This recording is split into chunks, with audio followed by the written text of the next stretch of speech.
ये आपको बताएं कि वज़ीर आला पंजाब मरियम नवाज ने पंजाब में चिकन के निर्ख बढ़ने पर सख्त इजहार बरहमी किया है। वज़ीर आला ने मुतालिका महकमों को प्राइस कंट्रोल के लिए इकदाम करने की हिदायत जारी की है। आपको बता रहे हैं इस खबर से मुतालिक कि जहां पर वज़ीर आला पंजाब मरियम नवाज की जानिब से मुतालिका महकमों को प्राइस कंट्रोल के लिए इकदाम की हिदायत सामने आई है। उनकी जानिब से कहा गया है कि चिकन की कीमतों में इजाफा हो रहा है, इसको कंट्रोल करने के लिए वाज़ेह तौर पर इकदाम किए जाएँ। ऐसे मज़ीद तफसीलात जानेंगे, अपने नुमाइंदे अदनान शेख हमारे साथ मौजूद हैं।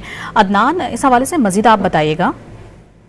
वज़ीर आला पंजाब मरियम नवाज शरीफ पंजाब में चिकन की बढ़ते निर्ख पर सख्त इजहार बरहमी किया है और नाराजगी का इजहार किया है और उन्होंने मुतल्लिका डिपार्टमेंट्स को चिकन की प्राइस कंट्रोल करने के लिए इक़दाम की हिदायत की है।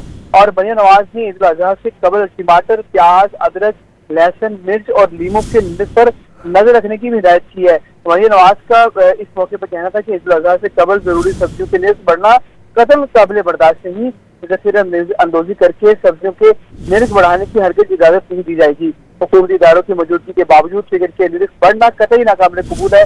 और मरियम नवाज ने सब्जियों, दालों, आटे और रोटी के निर्ख पर भी ब्रीफिंग दी और वज़ीर आला पंजाब ने आटे के निर्ख में कमी आने पर रोटी की कीमत कम करने के लिए भी इक़दाम की हिदायत की है। मरियम नवाज शरीफ ने सब्जियों की ट्रांसपोर्टेशन के अखराजात कम करने के लिए प्लान तलब कर लिया है और उन्होंने एग्रीकल्चर डिपार्टमेंट को बेमौसमी सब्जियां लगाने के लिए इक़दाम की हिदायत भी की है। जी, बहुत शुक्रिया आपका अदनान।